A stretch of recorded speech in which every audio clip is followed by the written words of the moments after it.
We're going to have to do it all over. That's fine. Welcome in, guys. We are live here at, I'm going to call it Lebaron. I think Paul says that I say that wrong. But we are live. We've got our third match of the quarterfinals here with Paul and Scuba Steve, which is BandSagger versus Scuba. And this match is going to be another match for $1,000. So, Paul, give us a little insight, what you're looking forward to. Give us a little insight on, did you play a practice round? Tell us what you're thinking, what you're feeling. No practice rounds for me. I'm a virgin on this course. I'm probably going to play out of the high rough a lot. I'm just going to hit it hard, see if I can get it way down there. Every shot I hit will be straight. It's just the wind moving it around, I'm sure. I'll probably putt bad. Me and Steve are going to have a lot of fun. We're good friends also, so should be fun. We're going to try to not, make it too pressure packed. We're just going to enjoy ourselves and try to play decent. If there's any indication of how the last two rounds went, I'm sure you're going to be playing out of a lot of deep rough, especially with 15 to 25 mile per hour winds, because it is nasty. Well, Steve, tell us how you're feeling. Tell us how your back's feeling, and have you played a practice round on this course yet? I did. I played a couple practice rounds on the course with conditions. It's interesting because every time you let up the game, the wind, although it's gusty, could be going different ways. So, but back is pretty good. I'm probably 80% right now, which is better than it's been over the last few months. So, man, feel good. Course looks good. There's really nobody else I'd rather play against than one of the best guys in the world. So he's going to push me, but I'm just going to try to keep up with him. Well, I'll tell you what, I'm excited to watch this. We're going to cut in here a couple times during the match and ask some questions, kind of see what you're thinking about on a shot. So good luck, fellas, and off we go. Hey, Brandon, make sure you put the right link in No Gimme. I will. Yes, I will share that link in there. Good luck, fellas. Good luck, play well. All right, guys, we are now muted in the Discord channel here, and looks like Paul is going to start us off here. 425-yard par 5, dead into 25 mile per hour winds, and he hits one 175 ball speed. I'd say is a little laid off for him. He's usually upwards in the 180 to 185 range, so I'd say he's probably just trying to find the fairway on the first shot of the round, give himself a good look to start off the match. Scuba hits a nice little draw up the left side. See if that wind can sit it down and keep it out of the deep. Just snuck into the deep rough, but I think he's going to have a look here.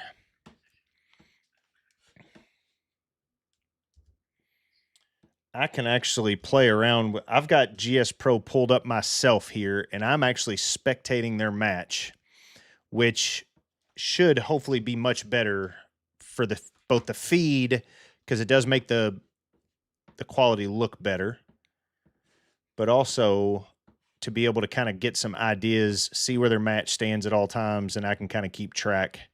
Looks like he turned that one over just a little bit, but won't hurt him. He'll have an open little chip shot there from the rough, from the deep rough at 105 yards. Paul's got 150 into 20.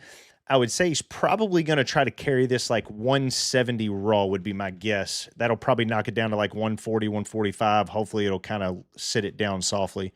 He's probably hitting a pitch and wedge here if I were to guess. Sorry, 172. He's probably hitting an 8-iron. Wow, it carried a lot further than I thought. I think he had the exact same thought I did right there.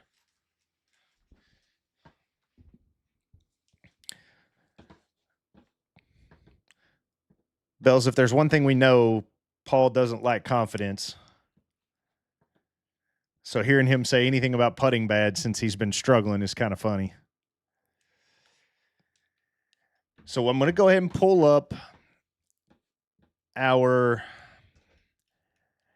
resumes here. We're going to go over our resumes for both of the guys, let you get to know them just a little bit, get an idea as to who they are.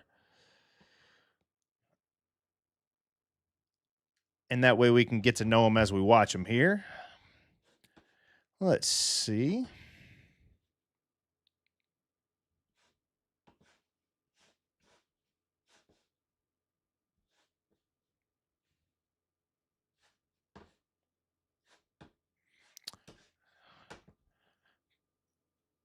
Paul hits him a tough little chip shot. Man, those greens are tough. I noticed yesterday a lot of the guys were very much hitting high pitch shots in, trying to get that from happening right there. Because it is tough. That right there is just tough. Ball's not rolling out, it seems, but that 36 and a half VLA right there helps that ball to kind of get up in the air and sit a little softer on those hard greens. All right, so let's go ahead and get their player profiles pulled up. So we'll start with BandSagger. BandSagger's real name is Paul Fleming. He's from Eastern Kentucky. Paul and I actually went to college together and played college golf together, which is how him and I know each other. And we went to school together from 2005 through 2009 and have been playing sim golf together for the past 2.5 years now. We've been playing all of our two-man events together for the most part. A lot of the blitz events for anybody that is familiar with SGT. And he's probably one of the better golfers, both inside and outside, that I've played with before. Great guy. One of the nicest human beings you'll ever meet. He would literally give the shirt off his back to you if he was freezing to death. And I think Scuba would do the same. Great putt by Scuba right there. What a phenomenal putt to tie that hole. All right, no blood there. So for Paul, again, he's from Eastern Kentucky. His least trusted club in the bag recently is his putter, which usually is his best part of his game. He's been struggling here lately with trying to get the ball started online, it sounds like. I talked to him the other night about it, and he's struggled a little bit with that. His golf background, he's been playing for 25 years. He was a club pro for 20 years, recently regained AM status, played a few outdoor tournaments. He plays a few outdoor tournaments a year still. Raven Rock is his favorite golf course, which is in Eastern Kentucky. We played that a lot in college. Biggest achievement, he set the course record at Raven Rock with a 60, which if you knew that course, you would realize how difficult that is. That wind is going to blow that all the way to the hazard. All right, that deep rough caught it, helped a little sticky. But if you know Raven Rock, it is a mountain course, and it is on the top of some mountains, and it's built through a couple different mountains, really. And the way that it's built around the top of one. It goes through another. It's a wild course. It's not an easy course to shoot a 60 on. So for him to shoot a 60, that's a good feat, if you ask me. Anybody to shoot a 60 that's not a professional is a good feat, but to shoot it at a course that difficult is insane. His biggest strength he finds to be his length off the tee, which, like I said, he's usually anywhere in the 180 to 185 ball speed. So that helps, especially if you can keep it in play, which he's a very good driver of the golf ball. So that helps a ton for him to be able to keep it in play. Biggest weakness, he says, being an idiot, trying to do too much. He's handled the pressure fairly well most of the times, but sometimes he tries to do just a little bit too much, and he sometimes makes mistakes when he does that. One word to describe his game is entertaining, and in parentheses, usually. I would find that to be a very good description. That's going to bounce pretty firm here. Might get stuck on the fringe. Yeah, but he's still got to putt at it, so that'll be fine. Be a tough one to read with 1.4 right, but he'll be all right. His handicap outdoors is a +4, which is, I told you, he's probably one of the best golfers I've ever played with, both outdoor and indoor, and I firmly believe that. His indoor handicap right now is +11.2, or as SSGT describes it, they use it as minus. So he's a -11.2, which is the same as a plus outside. First thing I'll buy if I win, accessories for my new sim room that I'm building. So Paul's actually going to be moving here shortly, and he's building a full sim room specifically. He's building a room specifically for his sim. So he's talked about buying some different things for it. Who would I least want to face? Bells and JT Walsh are both amazing, both friends. So I would hate to have to play them. Who's your dark horse? Jamie Bristow, very long and can get super hot. I would agree with that 100%. Jamie is one of those guys that looks like he pulled that one a little bit. I agree with you, Bells, and I think he was watching yesterday because he was texting me during the broadcast. Pretty sure he was watching. So why he didn't go left, I'm not really sure, but it didn't hurt much. Everything's all square.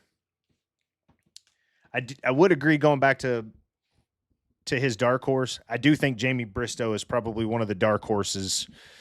He's overlooked sometimes, and I think it's because he's not generally flashy. You don't see his name up at the top of the leaderboards all the time, but I do think that he is a very underrated golfer, and if he gets hot, he can go off. And his match later tonight, I'm looking forward to a lot. Let's see, par 5 here. Looks like he hits it dead straight. 168 side spin on 182 ball speed is absolutely unbelievable. Looks like it's going to creep into the bunker, maybe, or it may have hung onto that rough, but I'm not really sure what that lie is going to do for him. Bristow is Fleetwood Jr. You know what? I would tend to agree with that. He's very, very streaky. He can get hot, and he can just destroy it. One word your opponents would use to describe you. He says dangerous ? Looks like Scuba's kind of pulled that one a little bit, but I don't think it's going to hurt him. He's actually going to have a pretty good little look in there. He's barely further away than Paul is. He could have went up that left side purposely and been a lot closer there. It's got a 12.6 downhill lie, 3.4 right, which it looks like Paul's going to have a similar lie. So we'll see. He's in the rough, though. He's not in the bunker, which will help. It'll take a little penalty off, but it'll help with being able to get the ball up in the air some on that 12.6 down lie. So let's see what he looks. It looks like he's got an iron in hand. Probably just try to advance one up there to the fairway and hits it really well. Looks like that's going to end up dead center. Plays the wind perfectly. Put himself inside 100 yards. Paul says, who's winning it all besides me? He thinks it's a tie between JT and Bells. I think that's a pretty popular pick outside of JT and Bells answering that question.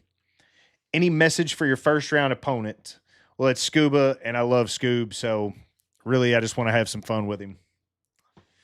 Any social media? Yep. He's got YouTube that he streams and plays his rounds and posts videos on. It's BandSagger on YouTube. If you go into the description of the video, I did put his link down there. I also put Scuba's link to his YouTube page. Go give him a subscribe and go check out some of their videos. Paul is a great player to follow and watch. Scuba plays a lot of blitz events. That could break left if it kicks left, but it might kick right on him. Got a little straight kick and then just kind of trickle to the right. Yes, Bells, he is now staring at the hole whenever he putts. He was struggling with getting the ball started online, and he started that a few days ago, and it seemed to help him get his putts started online. He kind of got the yips from what he said. Not sure what caused him to have the yips, but he just couldn't get his speed right, and he couldn't get the ball get online, and so he said he just felt like it was a way to get it. Oh, roll out, ball. Roll out. That's a little 13-footer for him. That'll be a perfect shot for Scoob to give himself a birdie look. Paul looks like he's got wedge in hand, so he's going to try to chip this in, give himself a birdie here. A little 17-yarder. Helping wind, uphill lie from the semi-rough, so won't affect it too much on the lie. Looks like it's going to roll out nicely and stop in the circle for him. It was a good shot there. So that was BandSagger's resume here. Scuba's resume as he lines up his putt here. His first name is Scuba and his last name is Steve. So if that tells you anything. His SGT username is Scuba1974. If you have, get in there. Just kind of missed it a little low with, could have got a little more speed on that, tried to hold that line. I think he makes it if he gets a little. Paul just told him that's the first putt he's ever seen him miss. So we got 179 yards, downhill 16 is going to play 163, and then you got some helping wind off from the right. I would say it's going to make this hole probably play closer to like 150, 155 maybe, would be my guess if I were playing. So taking 29 yards off-ish, I would say you're probably going to have to try to raw carry this 135, 138 would be my guess in between there. And he carries it 140. Let's see how it plays if it doesn't carry it too far left. That's going to be just on the front edge, got all the way to 171, and it's going to roll out. It's going to have about a 30-footer or so. So Scoob needs to carry this about 135, and I think that might be perfect. 135, 136. That actually might be okay if it gets enough wind left. It would have had the carry because he hit it higher than Paul did. And he's actually going to have a decent little look there. He's got about 30 feet there. He's probably going to putt that, I would guess.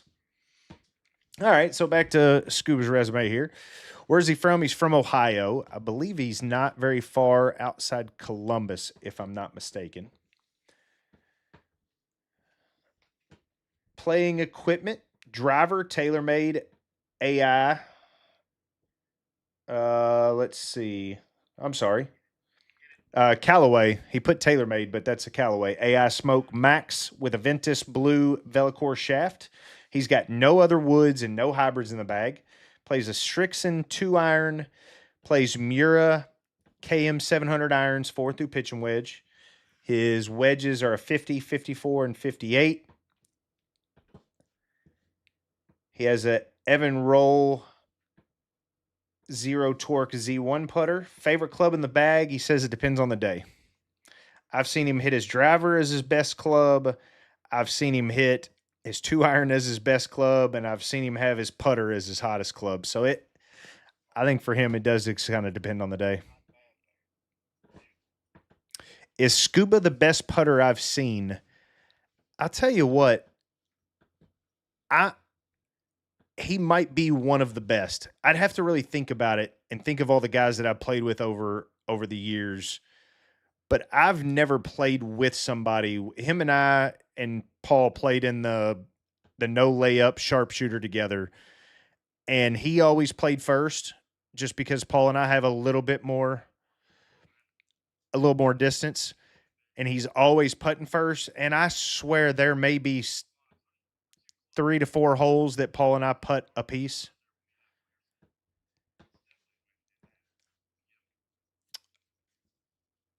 My handicap is inside. I'm a +6 on the sim, or as a -6, as they say. There's one of those 182 ball speeds right there. And if that keeps carrying with the wind, that might kick right and roll out on the green. That's a dangerous, dangerous thing to have in your bag. Outside, I am a 2. I just got down to a 2 this spring, actually. I was playing at about a 3-ish to a 4, and actually just broke par outside for the first time this year. And I shot a 69 and broke par for the first time outside this year. It was in Myrtle Beach during our Ryder Cup event. We take 40 guys down there with an amateur tour that I help start and run here in Louisville. And I broke par for the first time. So I was pretty happy about that. I've been trying to do that for many years. I've been playing since I was 5. Paul and I went to Pikeville College, which is in Pikeville, Kentucky, and is about as far eastern Kentucky as you can get in coal capital of the world, used to be. And we were about 30 minutes from both Virginia and West Virginia, and in the middle of the Appalachian Mountains, and it was absolutely beautiful. I appreciate that, bud. It was absolutely beautiful down there. That actually might sit soft. Doesn't have quite enough spin coming out of that deep rough. It just took a lot of that off, took about 50% of it. So it ran out more than probably what he thought it would. Just kind of carried it a hair far there. Paul's 1 up through 4, hitting his second shot here. Going to have a chance to put some pressure on Scuba to have to make a putt if he hits a good chip here. All right, so getting back into Scuba's bag here. Favorite club depends on the day. Clubs you trust the least also depends on the day. You know what? I can feel that 100%. Steve's background in golf, which I find to be one of the most interesting backgrounds in golf. That was a good shot, but going to come up about 14, 15 feet short on him. So Scuba's background started when I was 14, played about 5 or 6 years into his early 20s, and then he got into rodeo and rode bulls in the rodeo for 4 years, which there's not very many people that you meet that have ever ridden a bull, much less ridden bulls in rodeos. So I find that to be incredibly fascinating. Then gets into motorcycle racing and did that with the AMA for about 6 years. And then he got back into golf in 2012, started to take it seriously. Oh, man, what a putt, Scuba. Just another one that's probably dead center, just needs a little bit more speed to hold those lines. So he gets back into golf at 2012, started to take it seriously a few years later. He was a 16 handicap at the time 6 years ago. Oh, I'm sorry, 16 handicap 6 years ago. Whenever he first set up his sim, ooh, Paul pushes it just a little bit, gets it offline, and says he finished last year outdoors with a 5.4 and having a low index of a 4.6. And I do want to note that, yes, he is 5 shots better when he does not have sleeves, as you can see right now. I think I've seen him play in sleeves one time, and I can definitely vouch that that is true. His handicap is 5 shots better when he does not have sleeves. I've tried to tell him that, and I don't know why he hates playing in shoes. I've even seen him play in shoes outside. I've seen pictures of him playing in shoes outside or without shoes on outside, which is fascinating. 185 ball speed. Looks like he might clear all that stuff. He is going to be in the rough. He's going to have a pretty strong uphill sloped lie there.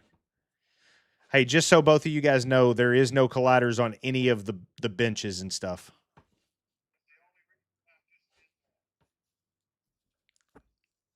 Wanted to make sure they knew that so they didn't try to hit something around or over. Everybody else knew. So that's a little right. It's going to leave him an uphill slope lie. It's going to be a tough lie because he's going to be right 9. It's going to push it off the start and right 22-mile-per-hour winds. That's going to be a tough shot out of the deep rough. But let's see what he's got here. It's going to play 193 with the upslope. Then you've got the uphill lie. It's probably going to play like 205. Then you've got deep rough. It's probably going to play like 240. I'd say he's going to have to play. He's going to have to hit this, hitting it with the 2-iron. He's not going to get enough launch out of this. Yeah, I was afraid he wasn't going to be able to get it very far, but that's not going to hurt him. He's going to have some green to work with there.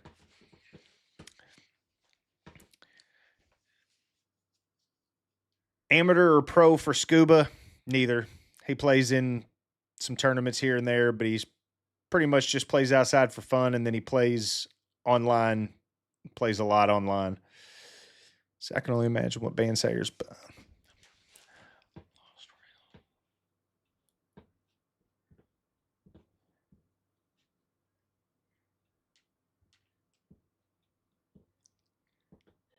Oh, what's up, Typhoon?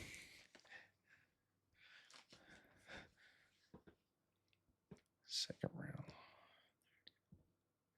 Yeah, 13 up does help to get that ball up in the air and over that deep rough. Like right here, he's in the deep rough at up 14 and a half, almost 14 and a half. VT boys are killing it with this. I could not agree with you more. This is one of the more fun things I've done, and I'm not even in the event. I didn't even play in the league, and I have absolutely enjoyed watching these matches because the 2 matches yesterday came down to the 18th hole, one going to extra holes. And today, only at 1 up right now through 5. I honestly, I could not agree more with you. That's going to be a little long if it doesn't sit soft here. It does sit soft. He had 9,000 spin, takes almost half of it away. Yeah, so we've only had one hole one so far. I tell you, Typhoon, I do too after watching this. I can't wait to get into the next season. I'm excited to get in and join this. And you know, to be honest with you, as much as I would want to be able to play in these matches and be a part of this, I also would not be upset of being able to just sit back and watch this and just commentate these guys and watch some of these guys play absolutely amazing golf. Because this course is not easy with these settings. I want to go outside and play in my sim just to see what I can shoot and see where I'm at against these guys. I might do that in the next couple of days. I might put this course on these settings and stream around just to see what I can shoot. There will be a summer big dog, starting dates coming soon. So I know that there was some talk about that. I'm glad you said that so I could mention it. There is going to be a summer big dog. They are going to go ahead and throw something together for everybody and try to make sure that all of this momentum from this carries on. Obviously, people are interested in it, and it's got a lot of traction. So I think it's only best to make sure they get it going and keep it going. You need someone to commentate with you. That way you can bounce off of each other. I agree with you. I'm perfectly fine with that. I absolutely enjoy this, and I would love to have somebody commentating with me, throwing some things back and forth about some shots, maybe kind of second guess my read or whatever it may be. That's going to be a good ball there. Another 315-yard raw carry with 182 ball speed. Looks like it's going to bounce over that. If it sits before the rough, that'll be perfect. I mean, that's just a cheat code, especially the fact that he has 104 side spin. If y'all want to come to Boston, you can be my guest there. You know what? I would come play this course anytime.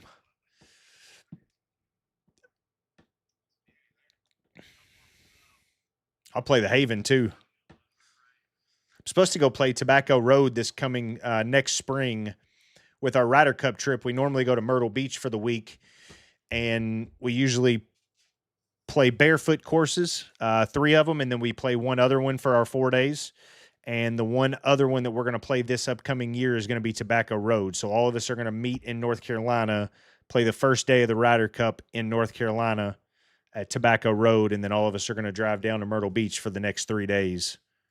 That's got to sit quick with all that wind pushing it.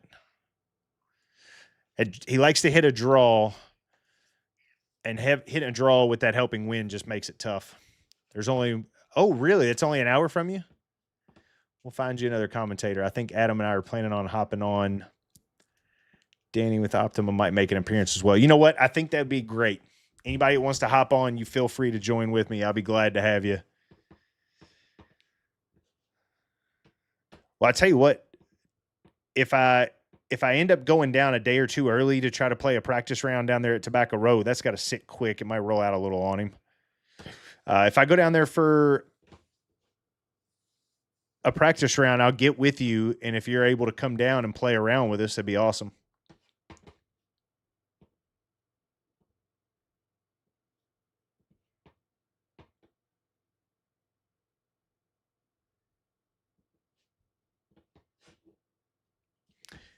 So as we're finishing up hole 7 here, looks like Scuba's going to have a par putt from about 8.5 feet. Paul's going to have a little birdie putt from 7.5. Absolutely, I will. Because we'll probably come down there a couple days early so we can play a practice round out there one day and then just play another course around there. We usually go down on like a Monday and try to play around somewhere on Monday. Scuba hits a good putt there, puts a little pressure for Paul to have to make it. Obviously, he can 2-putt for the tie, but he's going to want to make this and go ahead and take this hole if he can.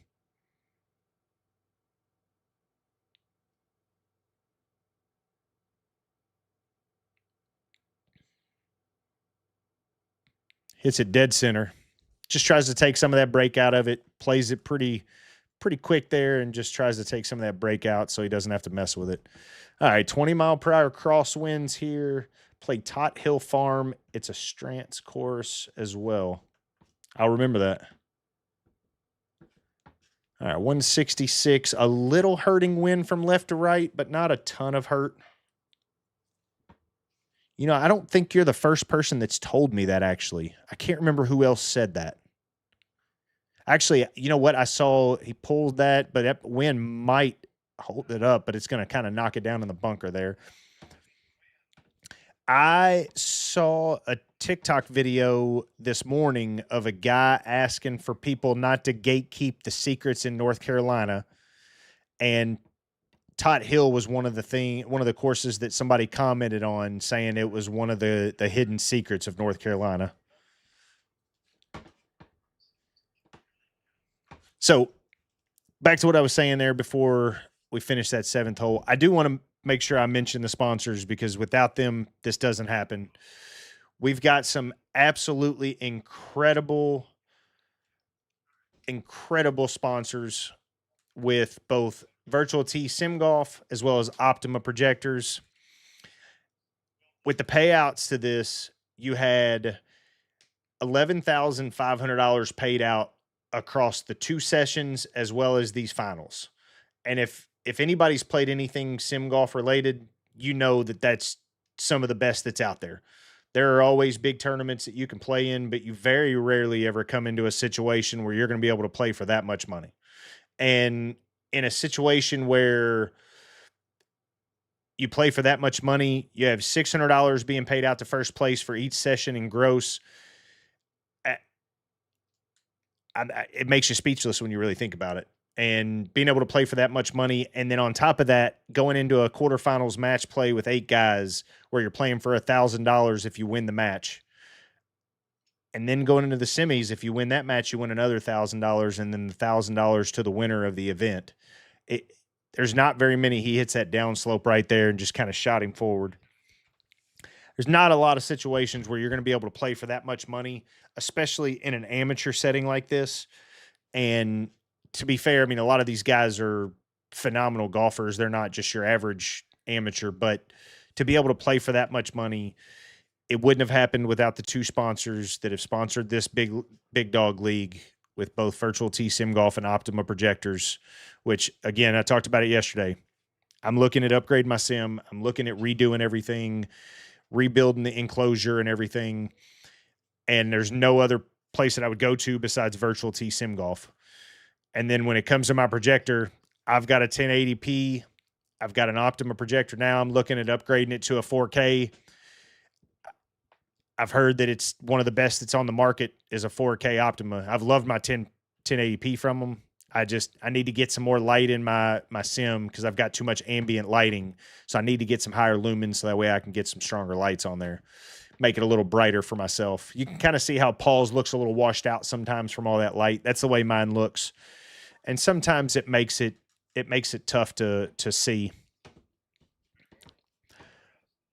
Both of these guys just commented and said that these are some incredibly tough conditions, which I could not agree more.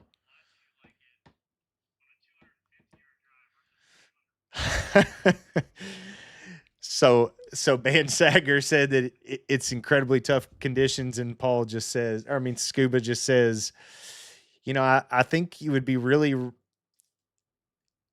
fun for you to find out how tough these conditions are if you were hitting 250-yard drives rather than 320-yard drives, which is true. But again, 320-yard carry, 184 ball speed with 270 side spin. You just don't see that very often. The Optoma ZK608 TST is God gift projectors. VT can hook you up. I'm down with that. I need to upgrade, so I will look into that as soon as I get off this and check that one out. I hadn't looked into see what the 4K projectors are from Optoma. I just know that I've got the 1080p one and I've loved it. That's your favorite one out there. I need to look into it.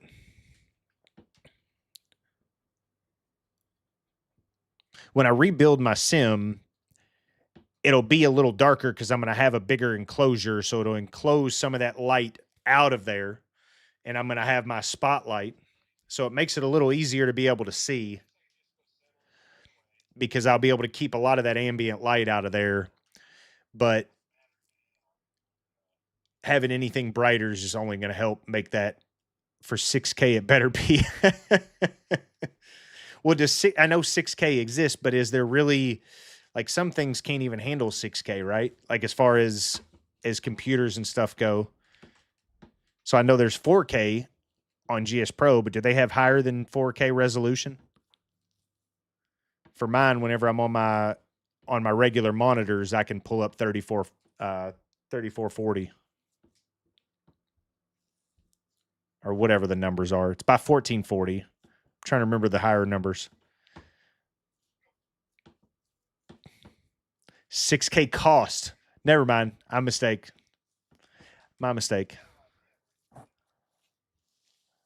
I'll tell you what, though, if it's 6K, it's going to be nice. But I've seen some of the prices on some of those other brands out there. There's not very many brands that are much cheaper than that for 4K if you're going to go and actually buy some of the best. So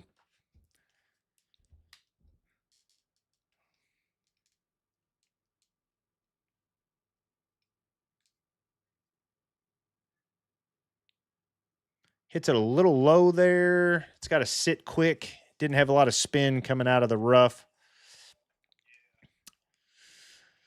So Scuba's going to have to probably make him one here. I mean, it's not a given that Paul two-putts this, but 56.5, up 12, going to putt 68, 69-ish. I don't think it's too difficult of a putt here. There's not a big break in it that should make it tough. And to answer your question, they have 8K projectors, but you're looking at 20K. Goodness gracious.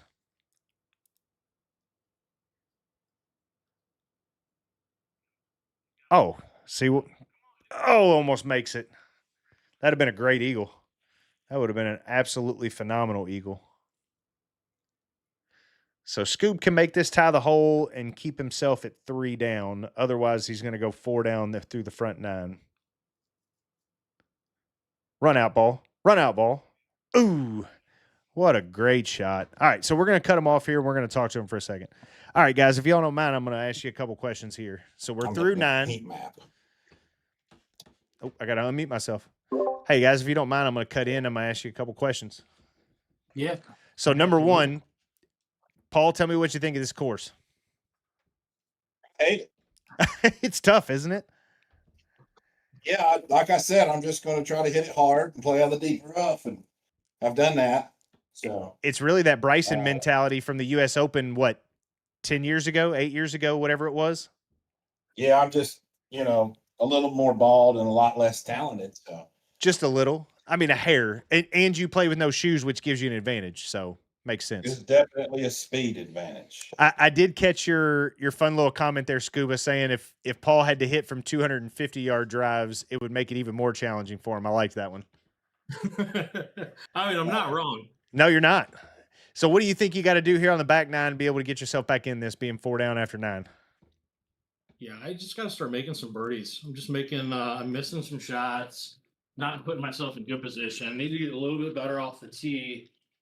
I mean, aside from the tee game, the iron game, and the putting being a little off, I feel like I'm playing pretty good. Yeah, we just got to get a little more aggressive. That's all.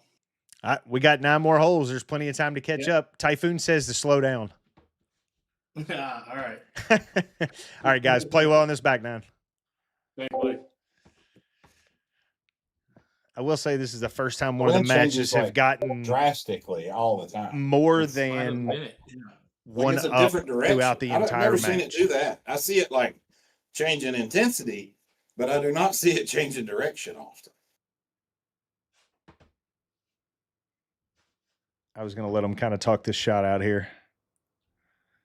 And another side spin of less than 100 at 320-yard carry. It might end up in the bunker if he doesn't get a good kick. Nope, it kicked him right into that bunker. No stop. I mean, that's just a cheat code. Being able to carry the ball 320 with 180 plus ball speed at less than 250 side spin is absolutely incredible. Like, you just don't see that very often. That's a beauty. That's a little better. If you just bottle that one up, you won't have no trouble. Right. Great ball by Scuba there to get himself going, get himself back into it and ready to go here.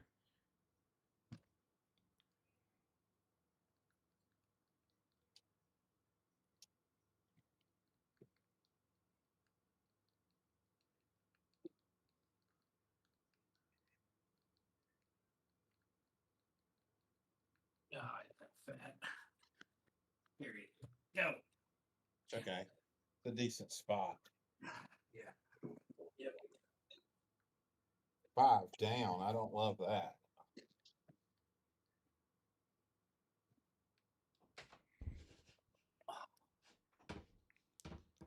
Down 5.6 is going to be a very tough shot there.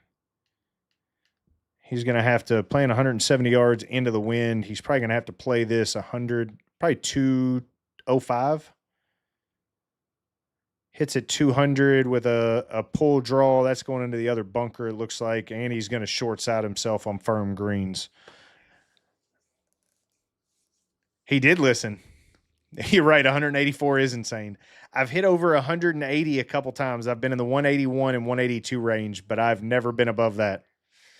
But I usually, my club head speed's generally around 120, and I can get up to 123 when I'm really swinging well and loose. But I've never been into the mid 180s like that. That's just wild. There's another match tonight.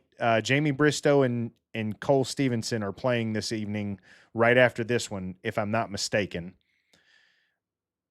And, oh, wow.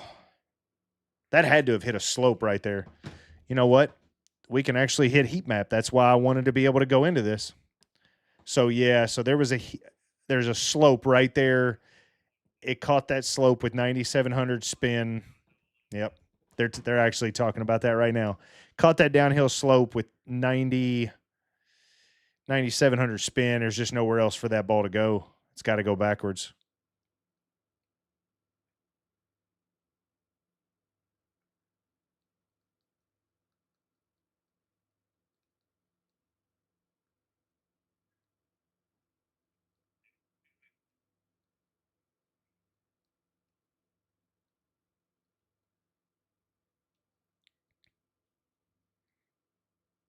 That might fall in. Dead center. Dead center with perfect speed. Yeah, that's going to be a phenomenal match as well. Cole was number one in the world for multiple times for a year or two, I believe. And Jamie, his ranking doesn't necessarily indicate how good he is. And Paul makes a really good up and down there under pressure, knowing he has to do it. That was a phenomenal shot right there. Standard Scuba. Yeah, I know, you're telling me.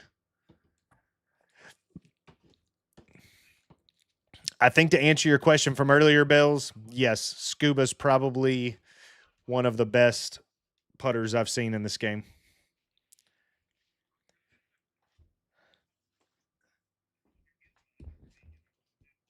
Mike hit a couple yesterday at 182, 100.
Oh, for some reason I accidentally hit the mute on my mic. 170 is going to sneak on the front of the green there. He hit that one a little bit lower with some lower spin, so that ball didn't get up into the air there.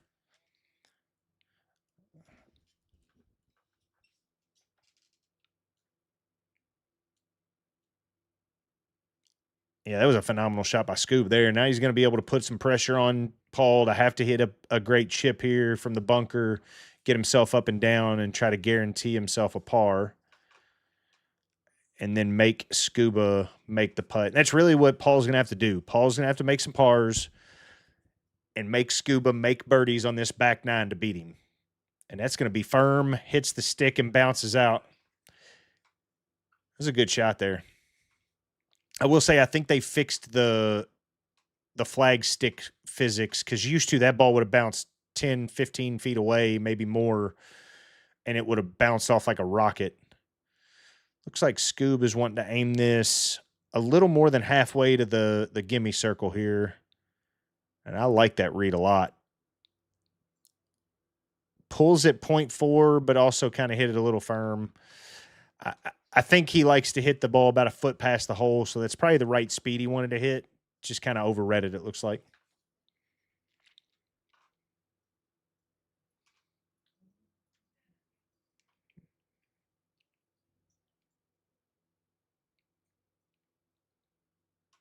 Paul misses the putt. He pulls it.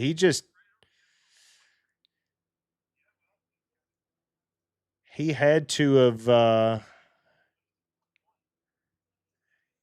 he actually pulled at 0.1, Paul. I think you just misread that one.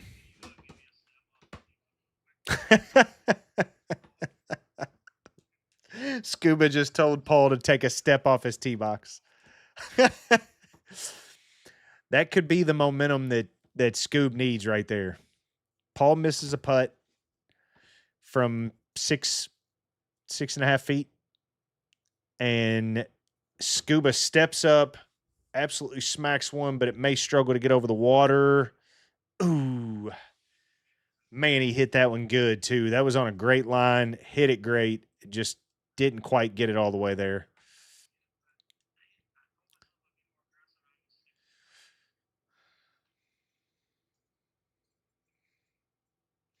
No, he didn't. Actually, he was confused. He didn't really understand why he missed that, which when he first aimed it, I thought it was a little soft unless he was going to firm it in, and he just didn't quite hit it firm. Wow, he hit that one really spinny and blows it into the water, giving Scoob an opening here to not lose another hole. So really, Scuba's not going to lose much. They're both going to be hitting close to the same spot. I think Paul's going to be a little bit more right on that hazard area than Scuba was. So we'll see. Yeah, Scoob's just a little bit further. Paul's a little bit further right, and he's got 147 yards, whereas Scoob has 136. Both of them are going to be hitting, I believe, out of the standard rough, and he is on a down 6.8. I'm surprised he didn't try to move that a little further back just to give him a flatter lie.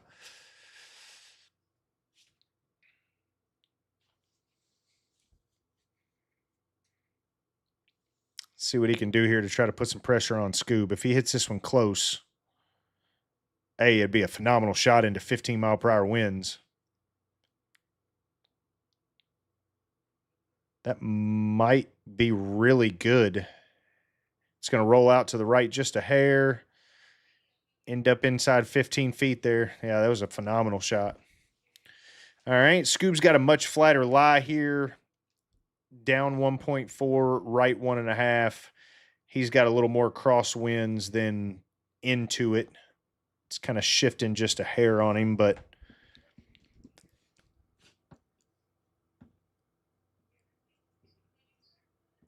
he's second-guessing himself here, changing clubs. Paul's got affected by 17 yards. So let's see what Scoob does. Starts it far enough right, but just kind of overdraws it here. with that helping wind from right to left and just couldn't quite get it out there enough. It's tough to hit that ball much further right than that, knowing you're wanting to draw it, aiming it over the water even further right, where if you just leave it out, it's going in the water again, and you got to put some pressure on Paul here to try to win some holes back.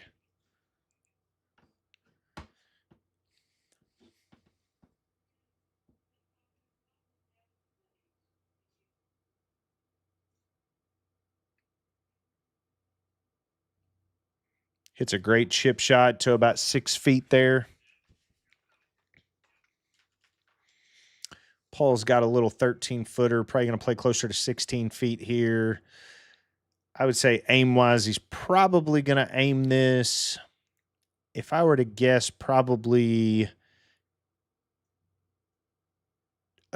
maybe a cup and a half outside the right edge, I would guess. I'll put an arrow on it. I would say he's probably going to be about right in here. Well, maybe I won't. There it is. Say he's probably going to be right in this area would be my guess. We'll see where the ball takes off. Always looking for more sponsors, if any. So Virtual T makes a wow, he blasted that one almost through the gimme circle. For anybody that's watching, if you do have something that you would love to give a sponsorship of for the next season, they are going to have a summer event that they're going to get all the details ironed out here soon and make sure that they get that announced as quickly as possible so that way they can try to get as much involvement as they can. And they're going to have openings for as many sponsors as they can possibly find that are looking to sponsor a good event. Every single round is streamed. They all have them on YouTube. So, you can talk to them about looking into doing something like that and getting the rounds with a logo on it or whatever. I'm sure they'll be able to work something out with you, or at least to discuss some details on that. And I can tell you, as much traction as this seems to be getting, there's going to be plenty of opportunities for plenty of eyes to be able to see the logos. If you've got somebody commentating like myself or whoever may join me, to be able to talk about it multiple times. See, 206 with 25-mile-per-hour winds. Hits at 170. If that can draw just a little bit, that might be perfect. Kick left. Hits it firm, rolls out just a little left, and it's going to be about a 25, 30-footer. Yeah, right around 25 feet. So, yes, anybody that's interested, please reach out to Virtual T Systems. Mike, if you'll put a contact in the description for me once this video is over, that way anybody can be able to see that contact for sponsorship opportunities. Got him a great bounce, straightforward. That was a great shot right there.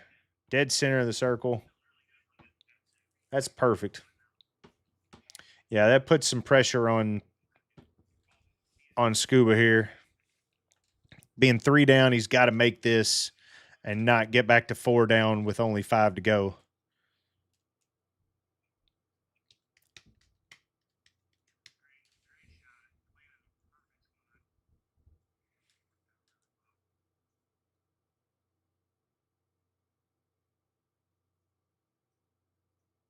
SimNason just committed. Ooh, I love it. They're a new immerse do-it-yourself golf simulator provider. So that means now we're going to have another new sponsor for the next season. I love that. That is awesome, Mike.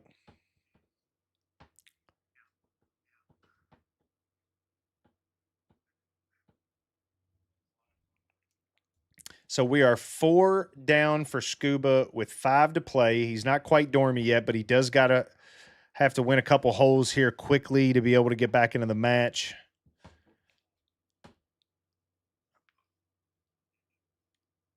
I'm going to pull up the scorecard here. So we were all square, 1 up for quite a while. Then Paul just went on a rant. Went 4 up through 9. Got it back to 3 up, and now it's back to 4 up again. So Scuba's going to have to do something quick here, get himself a win on this hole just to give himself a good look. Paul hits a real smooth drive there. It's going to probably end up in the bunker, I would guess, which is not going to hurt him from 65 yards at all because that's going to be a pretty flat lie. Sponsorship info can reach out to Mike at virtualt.golf, and there is his phone number as well. We will get that pasted into the description of the YouTube video. So if anybody is interested, I will make sure that gets put into the description of this video to be able to get back in there and look at that at any time. So you guys can email him or give him a call or text, whatever you prefer. And that way you guys can talk about some details and get that going for the next season.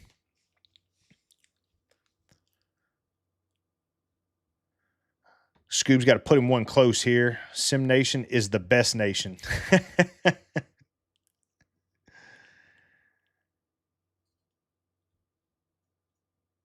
That might end up really good. Keep drawing, ball. Keep drawing. It's going to end up being a little long. It's going to end up in the rough, but that's not going to be a bad place to hit a chip shot from.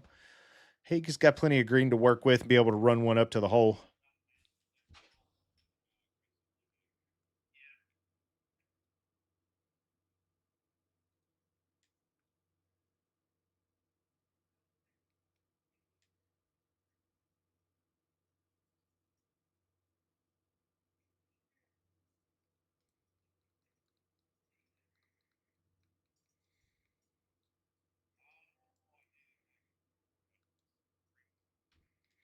So that gives Scuba a little chance to be able to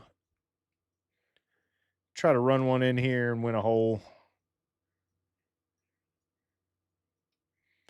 I tell you what, with all of the guys that are just casual golfers in here that have the opportunity to play in something like this, I can see this growing every single season and getting bigger and bigger.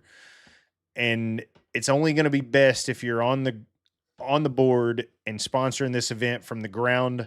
So that way, if you are a competitor, you don't want two different companies of the same sponsoring the event. I'm sure they'll take some, but you wouldn't want to fight Optoma against another projector company. There's no reason to, right? So make sure you get in now before season 2 starts. That way you can make sure you're in it for the long haul with everybody. So Paul does have to make this here. Scoop still has 5.5 feet, but so Jonty, I'm sure there will be a lot of stuff posted in some of the groups, both Sim Golf and No Gimmies Crackhead group. Paul makes him a good putt there, and as long as Scoob makes this, it'll play Dormy 4 with 4 to go there. But they're I'm sure going to be making sure they post things in SGT in the Discord as well as on GS Pro's Facebook page, SGT's Facebook page, and other places. We'll make sure that it gets posted all over and make sure people have the opportunity to be able to join in for the next season, because it's going to grow for sure after this first season. I think a lot of people really, they had a great turnout this season, but I think a lot of people, when they saw that there was how much money they were going to be playing for, I think people were curious where the money was going to come from. And when you see something like that, you just want to make sure it's legit. Now, there were a lot of people that signed up and played, but I think a lot of people didn't sign up and play because they wanted to make sure it was going to be legit. And Paul is going to leave one to the right, and it looks like it may kick right. Ooh, he got lucky. It hit that deep rough, and it was sticky. Man, oh man. But now that we're into the finals and we see that this is a legit organization that's running this event and running this tournament, obviously guys have already gotten paid from the first and the second session. And so we know that this is a legit tournament. People are going to sign up from here on out. And it looks like he's going to play up the right side there, which, if I'm not mistaken, Vision played over there yesterday, and the locals are not going to be too happy about that, from what I've heard.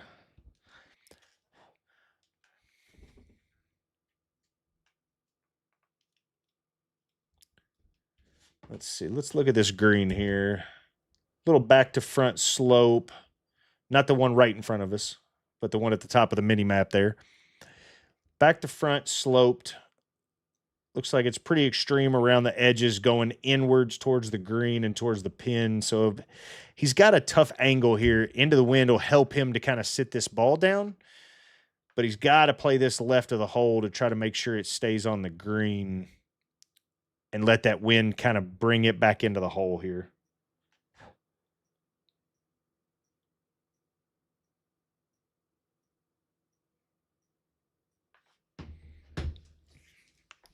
Didn't quite hit it the best, but he only has 100 yards. As long as that tree collider is not going to be in his way, he'll be fine.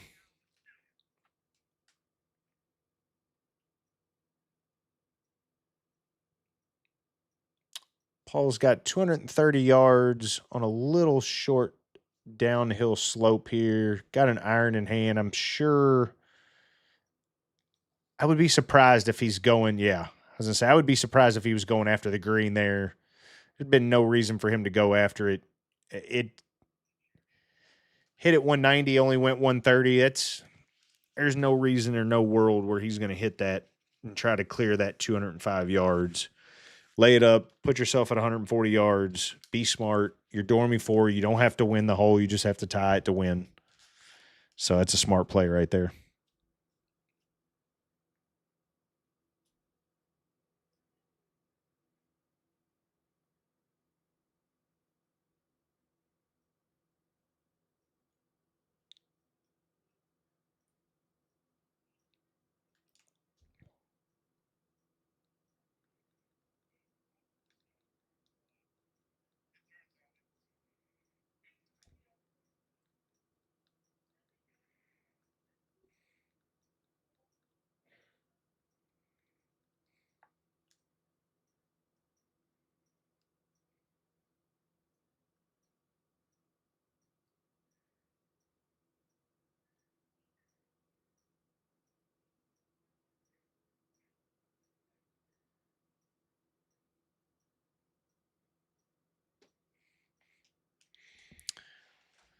Scoob's got 102 yards here out of the deep rough and into the wind. Little uphill slope. Probably going to have to play this like 140, 150, I would guess. Just to give himself a good look here.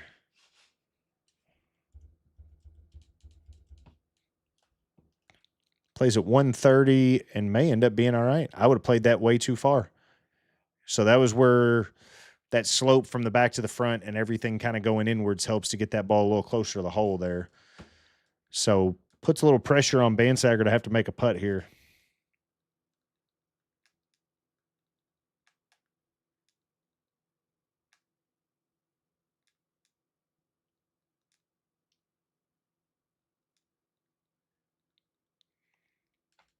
Paul's looking at the hole, takes his putt.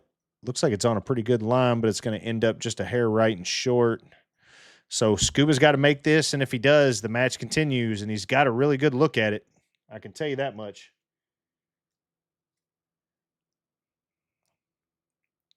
There's not a lot of break in this putt here.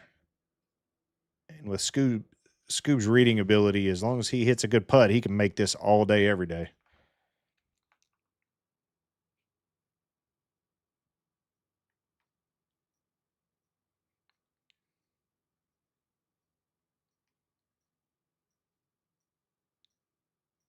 Looks like he's going to miss it just a hair left. He pulled at 0.3, or that goes in the hole. I'm going to get them on here. Well, guys, that was a great match, and it was tough to fight back from 4 down, Scoob. Tell me what you're thinking there, bud. Oh, man. I don't know. I wish I would have made that putt. I made a really good shot in there to make that putt. I usually make that putt. But no, man, that was definitely the underdog. So glad I made it as long as I did. He's just Paul's such a good player, man. I mean, I played this 3 or 4 practice rounds. He didn't even have the course downloaded. He's just natural talent. So I wish him the best of luck going forward. And I mean, we're friends, you know, outside of this tournament. We play together all the time. So yeah, I was just happy to be a part of it. All good. Well, Scoop, it was fun to watch the match, and sometimes it seemed like y'all had a lot more crosswinds today than they did yesterday.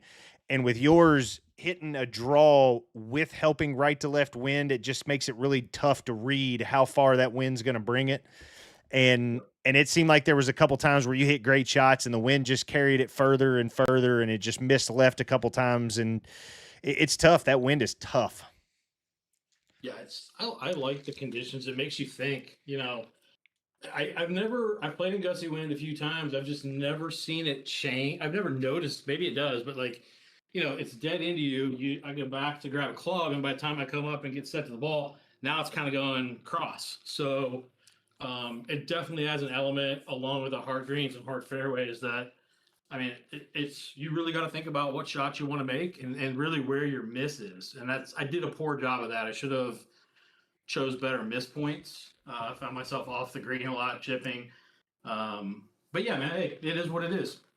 Hey, you know what? You played a great match, though. It was fun to watch, and now we get to watch Paul plug his way through here. So, Paul, tell me what you felt. Tell me how you feel now, and tell me what you think about the course. Well, honestly, I feel lucky to beat Scuba. I was lucky to play Scuba. You know, he's a scrappy guy for sure. He's a great golfer. You know, I've got a length advantage on him, and honestly, that's probably all I've got on him. But you know, he's a great putter, maybe the best putter in GS Pro. And you know, if Bells is the mayor of sim golf, I'm going to say that makes Scuba the governor. He's probably the most well liked guy, you know, on Discord that plays on the SGT, and he's just a legend. But you know, the course was really tough. I love the settings. You know, I mean, we don't look like superstars playing this, but you know, for the guys watching at home that don't really play a lot of sim golf, that's about as hard as it gets. You know, you're not going to look good when the winds are 25 miles an hour, into, down, left, right, with hard greens. And it is a thinker's game. It really puts a lot of pressure on the short game. And you're just trying to grind it out. I was happy with how I hit the ball. Thought I hit the driver pretty good. I felt like I hit pretty good putts. Missed a couple. Missed a 5-footer that I hit exactly where I wanted, which does happen on GS Pro occasionally. But more than anything, I'd like to thank Mike and the guys at Virtual Tee for putting this thing on. I mean, you just can't beat the value. I think we paid 125 or 150 bucks 20 weeks ago to enter this. We got paid out on the first 10 tournaments, a nice pot, which would have been enough for anybody else's league to say, you know, there's your pot for the year. And then we got that same pot, which was like, I don't know, like $2,000 again after 10 more tournaments. And now I think there's like $7,000 on the table for this tournament. And I think they're even going to put more in the championship. Maybe, I don't know for sure, but you know, they just keep doing things to make this better and better. And if you're a good player playing on that GS Pro and you're not playing in this league, you're just making a mistake. You know, I mean, that's advertising for me to get beat possibly by some guys, but you know, I recruited JT Walsh into this league because it's so good and they deserve the publicity. You know, JT's #2 player in the world. It'd been a lot easier for me to not tell him about it and just keep playing, but that's not what these guys deserve. I want every good player on GS Pro to play in this league. Big Dog League is the best league on GS Pro, period. Well, I tell you, so Mike announced that they are going to have a summer session. He hasn't announced when it's going to start or what it's going to be just yet, but he has said that they are going to start a summer league. Also, Sim Nation just joined on as an advertiser to step up and be the third advertiser going into the second season, which is phenomenal. So that's only going to make this thing grow. Hopefully we can get this thing to get some traction, grow it with golfers. And, you know, I've been talking to Mike the last couple of days about how we can do that, and having you guys play these matches, playing as well as you have, but also playing in such tough conditions, it shows that not everybody's going to go out and shoot 5 to 10 under every single time when they're some of the best golfers in SGT and GS Pro. But it also shows these guys that go out and grind it out. And, you know, Scoobs, you hit some of the best chips. You're one of the best pitchers and chippers of the golf ball in this game, and one of the best putters I've ever seen in this game.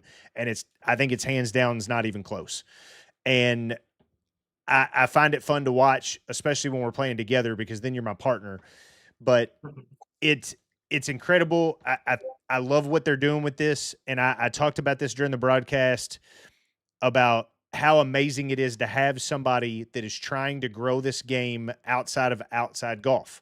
And a lot of the things that people are doing right now are trying to grow it outside, and that's great. It's what we need.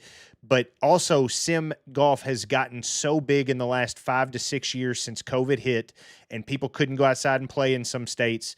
And it's growing every single year. And when you see how many people play on SGT tour events every single week, the people are there to play these tournaments, and the exposure is there now. And hopefully we can get this thing bigger and bigger every single year.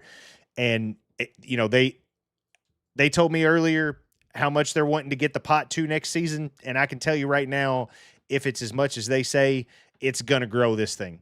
And right now they've got $11,500 in the pot, and I believe 3,000 went to gross, 3,500 in total when you include the net for the first 2 sessions, and then the rest is going into the match play.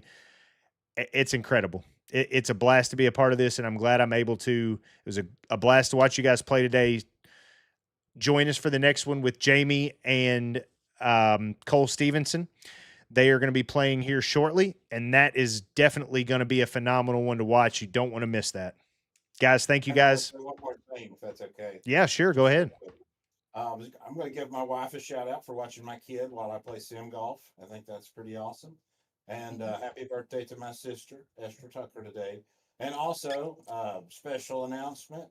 Whoever wins this next match will be my opponent in the next round. Oh, I like that. That pretty much sets the bracket. So I like that. JT and Bells, me, and whoever wins this next match. So there it is, boys. Whoever wins this next match is going to be facing Paul in the semifinals. That means Bells and JT Walsh will be playing against each other. So now we know the matchups once this next match is up. Boys, it was a pleasure. I'll talk to you guys soon. Thank you, guys. Thank you, guys. Great playing ball. Thank you.